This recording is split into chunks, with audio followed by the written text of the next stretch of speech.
the internet has transformed human rights movements.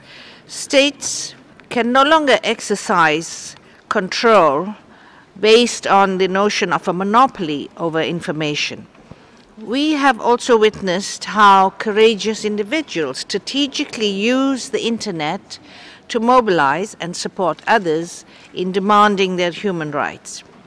I'm concerned that websites continue to be blocked in many countries, either permanently or through the use of just-in-time blocking during specific periods of political significance.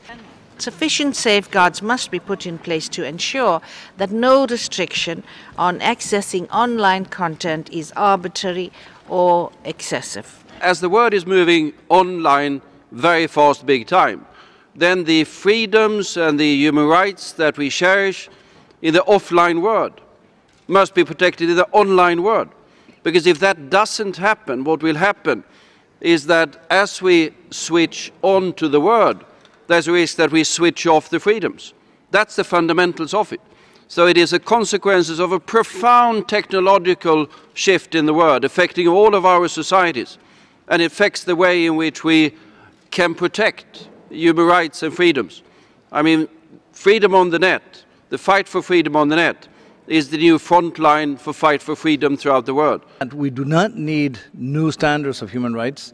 The standards exist. Articles 19 and 20 of the ICCPR are very clear, and all the other standards of human rights doctrine and human rights principles apply online as they do offline, whether it be through oral word, written word, or art, or any other form of expression. It can have the same basic principles. What we're seeing now is really the challenges are mounting to keep that type of freedom available.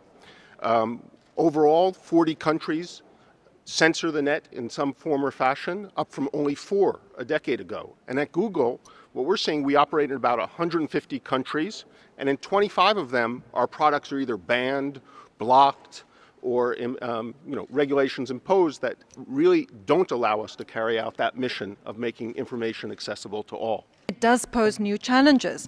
It requires strengthening the rule of law. It requires strengthening the capacity for due process and law enforcement in the offline world. And I think, and also user education. So it's a huge challenge. And I think what is really important is that states don't opt for cheap alternatives. And I would say that restriction is in effect a cheap alternative and not a sustainable one. In the long term, you do need rule in law and good, fair law enforcement. Internet has to be seen also as a necessary element for other rights. Access to information, access to education, to freedom of assembly and mobilization and peaceful mobilization, or to development.